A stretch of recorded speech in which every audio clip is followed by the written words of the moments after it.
Hello and good evening to all of you once again.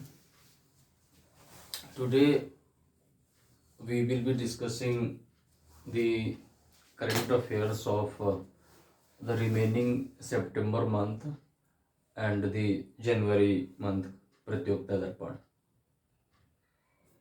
So the first thing that is a very significant, and that one is Henle Henle passport index. Henle passport index. This index basically gives the information about the passport and how powerful the passport of one country is in comparison to the rest of the countries. This Henley passport, it's a consultancy which is based in London, and it releases this index every year, in which around 199 countries are evaluated throughout the globe.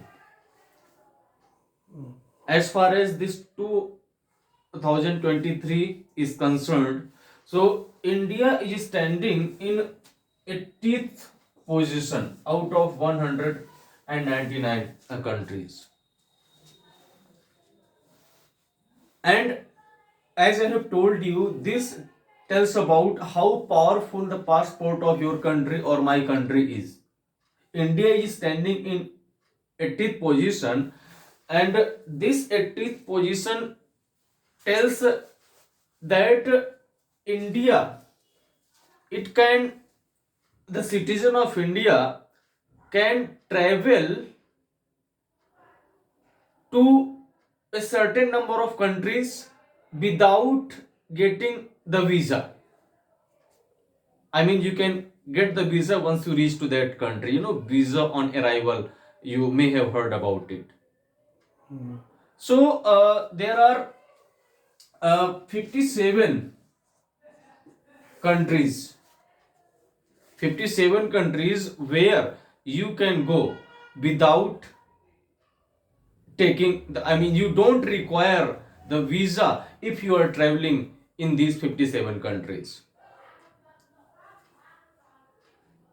And the top country which is in this index, and that is which one? Singapore. Any idea how many countries the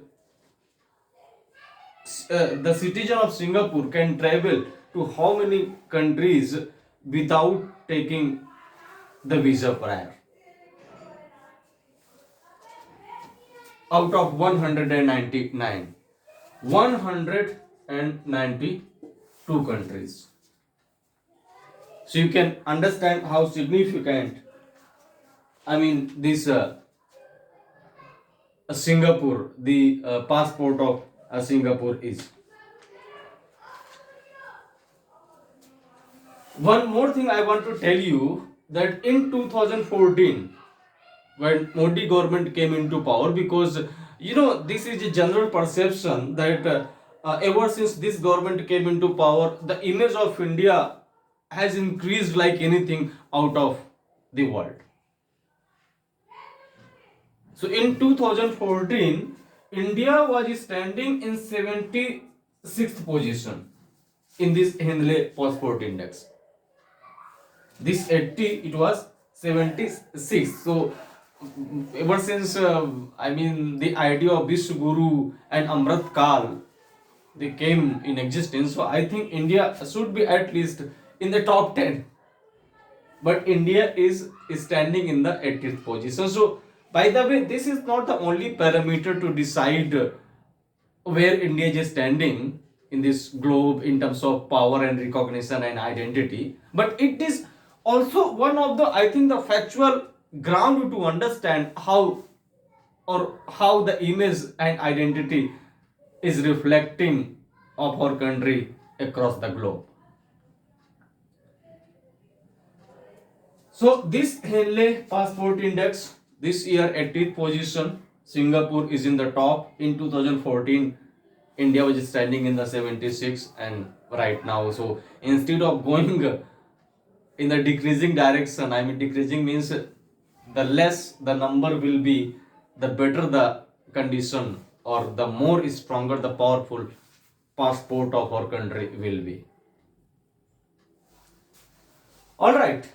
So this was the Henley Passport Index. After that, there are some awards. Those are highly significant one, and one of them is Booker Prize. Booker Prize, and one more is International Booker Prize. International Booker Prize. Okay, so one is Booker and the other one is International Booker Prize 2023. Booker Prize of 2023 has been given this year to a person who is from Ireland, and his name is Paul Lynch. Paul Lynch, an Irish citizen. Paul Lynch has been conferred this Booker Prize of 2023. He wrote a novel called Prophet Song. So he has been awarded this Booker Prize for writing this Prophet Song novel. This Paul Lynch has been awarded with this Booker Prize 2023. In the same way, this International Booker Prize, actually, this International Booker Prize is always awarded to two people.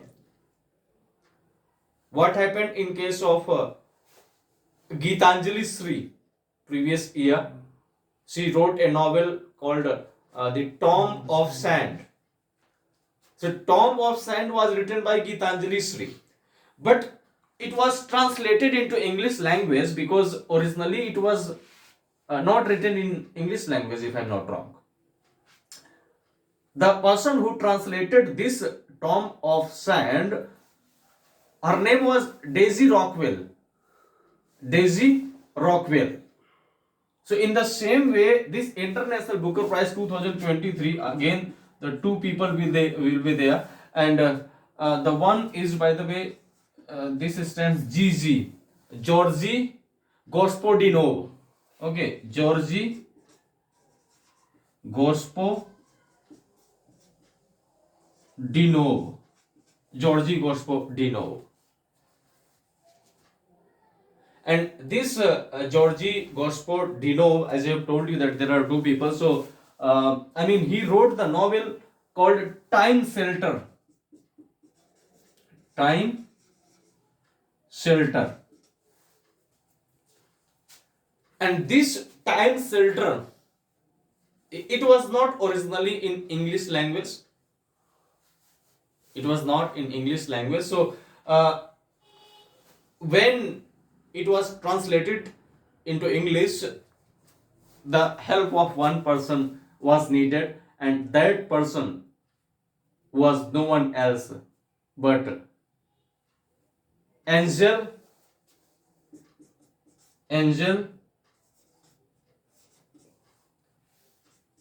Rodella.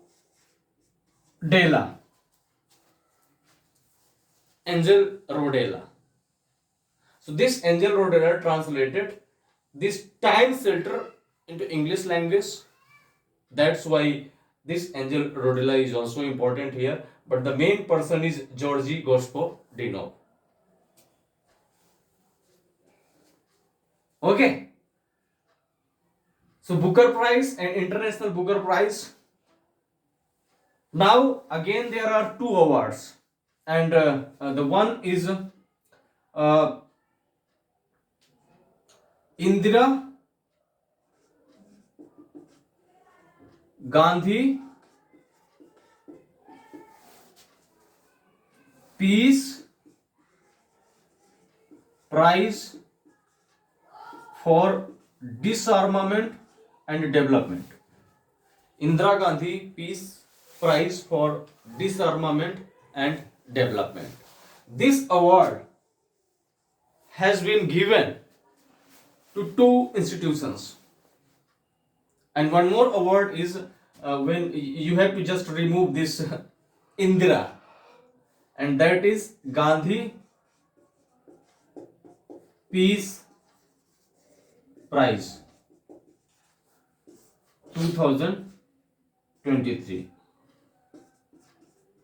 Gandhi Peace Prize.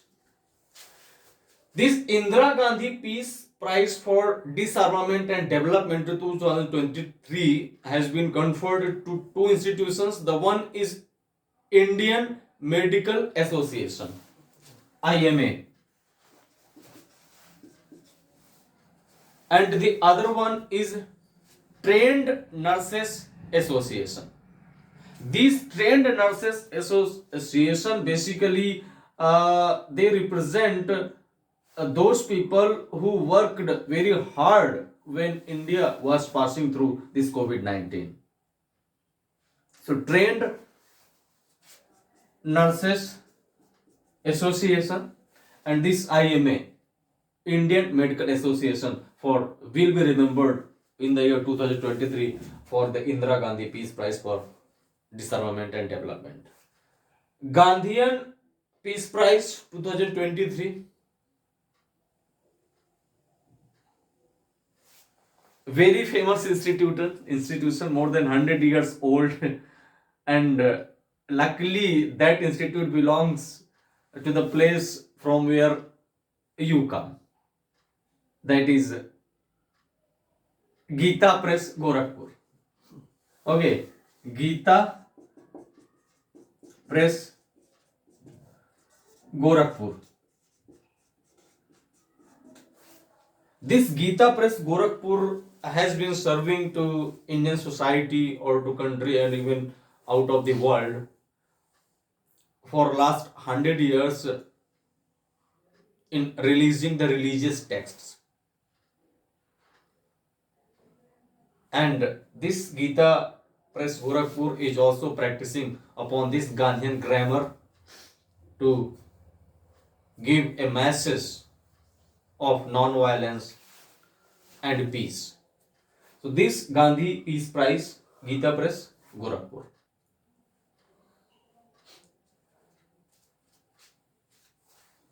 One person, and his name is, he is the youngest president of Ecuador. How old he is? He is only 35 years old. His name is Daniel Noboa. Daniel Noboa, the youngest president of Ecuador, 35 years old. And he will remain the president till 2025. You will be thinking, this is 23, almost finished. Then why he will remain the president of Ecuador till 2025? I mean, is the time period to remain a president in Ecuador is only 2 years? As it is in case of America, it is 4 years. So let me tell you one thing, that his predecessor, I mean the person who was president before this Daniel Noboa, he became the president in 2021. And what happened that he started facing some corruption charges and became very afraid and started thinking that I may be placed before the impeachment. I may have to face this impeachment, and that time it will be very difficult for me to survive. So what his predecessor did, that he resigned. Not resigned, he dissolved the parliament. And when it was dissolved, after that this Daniel Noboa came into existence. So in Ecuador, I mean, means the rule is that the previous president, he has his time period till 2025. Therefore, this Daniel Noboa will remain the president till 2025. So this was the youngest president of Ecuador. In the same way, there is one person. His name is Hiralal. Okay, Hiralal Samaria. Samaria. Actually, when I was in my school, so my friend, he was one class junior to me. So what happened that means at that time you have to tell your father's name in English. So his father name was Hirala. So when he was asked, everybody would give their introduction in English. So he told that my father's name is Diamond Red. Okay, so because that time, I mean, we were not understanding this language in the way it was required. So this became a joke. Okay. So, and in the one more story that I mean, in the same class, what happened that the English paper was going on, and you have to write your parents' name. So the person who was sitting behind, he was not very well aware of this language. So he wrote the instead of his parents' name, he wrote the name of the parents of that boy who was just sitting before him. I mean, it is the real incident. So, teacher, because everybody is aware this boy belongs to whom, or who are the parents of this boy, because this is a local school. So that was also the matter. This Hiralal Samaria, why he is in the news? Because he has been appointed as the Chief Election Commissioner of India. Chief Election Commissioner of India. This Chief Election Commissioner of India, this post, let me tell you, it is not a constitutional post. It is an statutory organization. Information. So what I write? Election. Huh? Election. Okay, Chief Information Commission. Okay, the I is written there. Chief Information Commission. So this Hiralal Samaria has been appointed CIC by the President of India, but thus appointment of the Chief Election Commissioner, there is a proper procedure. And what is that procedure? That we have to form a committee which will suggest the name of the CIC. And what is the structure of that committee? That committee basically it's a 3 members committee headed by the Prime Minister. So the Prime Minister will be the person here, the head of the committee. Okay, the one more person will be leader of opposition. Leader of opposition, but leader of opposition in the Lok Sabha. Okay, because the leader of opposition also happens in the Rajya Sabha. So leader of the opposition in the Lok Sabha, and the third person will be nominated by the Prime Minister, which will be the cabinet, any cabinet minister. So these 3 people, okay, nominated by the Prime Minister, any cabinet minister will be nominated as a third person. And these 3 people, this committee of 3 people headed by the Prime Minister, they will nominate the name Hiralal Samaria has been suggested this time, and the President of India will appoint him. This Chief Information Commission, this office basically, it was brought in 2005. Why? Because the RTI Act, Right to Information Act, was brought at that time. So, in order to make the RTI Act much more meaningful, we have to create this organization. So, one person is the chief, and he has 10 more person with him. The tenure of this Chief Information Commissioner is 5 years or 65. 5 or 65. So if he has been appointed at the age of 64, then he will only work for the 1 year, for the next 1 year. And if he is appointed at the age of 55, then he will work for the 5 year, and by the time he will reach 60, he has to prepare his bag and baggages. So Hiral Samaria, Daniel Noboa, Booker Prizes. One more thing is there, and that is related to the education. What is this? The first time IIT Madras has decided to open its campus out of India. No any IIT ever had done or ever had thought about this. And this time, this IIT Madras has decided to open its campus out of India. Where? No. No. This is a place where cloves are very famous. World famous cloves you can get. Long. Yes.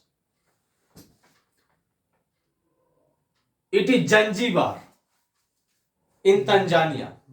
Okay, Zanzibar in Tanzania. So basically an MOU has been signed, Memorandum of Understanding, between this Tanzania and the government of India. And what is this Memorandum of Understanding? This basically, look, whenever we come across with a term called Memorandum of Understanding, so we need to understand one thing, that the terms and conditions are written within this Memorandum of Understanding, and this Memorandum of Understanding is not legally binding. I mean, it is not necessary that the Memorandum of Understanding has been signed, then certainly IIT Madras has to open its campus in Zanzibar. No, it is not legally binding in nature. Legally binding means, if you decide, so it is not necessary. If some problem happens in the near future, you can come back. But I am simply telling that in this Memorandum of Understanding, what is given, that the IIT Madras, or you can say the Indian government, but you take it, the IIT Madras, it will be having the power to decide the faculties. It will be having the power to decide the course curriculum, what will be the structure, how the students will be selected, because every Tom, Dick and Harry kind of person will not be eligible to be the part of this IIT Madras campus, which will be opened in Zanzibar. You have to show your mettle, you have to prove your mettle, you have to have a pretty good qualification. As getting selection in IIT, there is a cutthroat competition. So the degree will be provided, the course curriculum will be decided, what will be the selection criteria of the students, how the exams will be conducted. All those things will be decided by the government of India, or you can say the IIT Madras. And from where we got this information? Because it is written in the memorandum of understanding that look, we are going to open this is our campus, but we will be doing these things, and the main funding will be done by the Zanzibar or this Tanzania. The security will be provided. I mean, if any professor is giving the lecture about Newton's third law, and he himself is being pulled by some goons who have entered into the campus.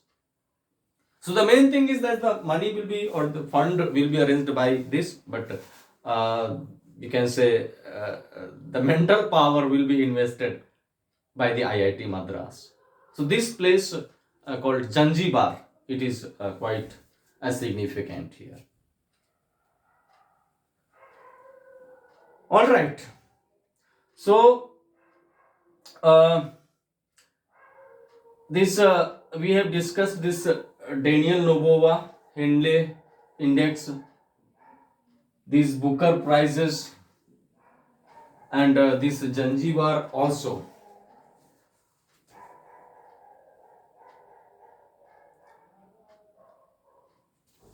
Any other thing which you remember which happened in the month of September, either September or in January? By the way, one more news is there, and that is related to the CTBT. What is this CTBT? Actually, what happened that Russia, it come backward from this CTBT, Comprehensive Test Ban Treaty. This treaty says that you cannot have the nuclear experiment neither in the Nav nor in the Thal nor where? Isthal. So neither on the land nor in the water and nor in the sky. So the complete prohibition of the nuclear tests.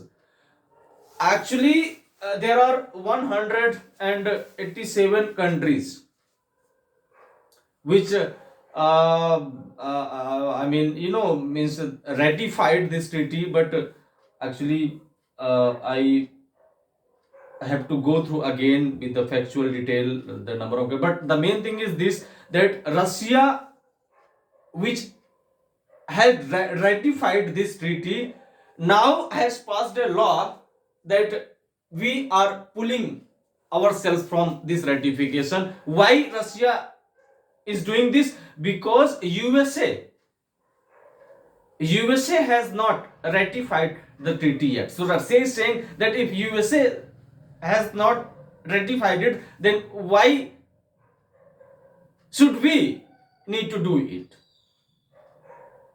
But the message which is going in the rest of the world, that if Russia is coming out of this ratification, that the message will go to the rest of the countries which have ratified. They would also think, oh yeah, Russia is not accepting, he is doing the nuclear experiments, so why should we not do it? And what will happen? There is a sort of mindset will be generated across the globe of the related to the insecurity. So pulling itself from this ratification by the Russia. By the way, if you look only in context to USA, you may justify a step taken by Russia, but if you think having the humanity on the backdrop, then certainly, by the way, India itself has not ratified. So this is a little you can say technical, and means it involves so many fulcrums to understand. I just want to say that Russia, which earlier had ratified, now has folded its hand from this ratification. So this was as far as some important current affairs of Pratiyogita Darpan, again the most desirable magazine among the youths, was concerned. I will be discussing the remaining current affairs in my next class. Namaskar.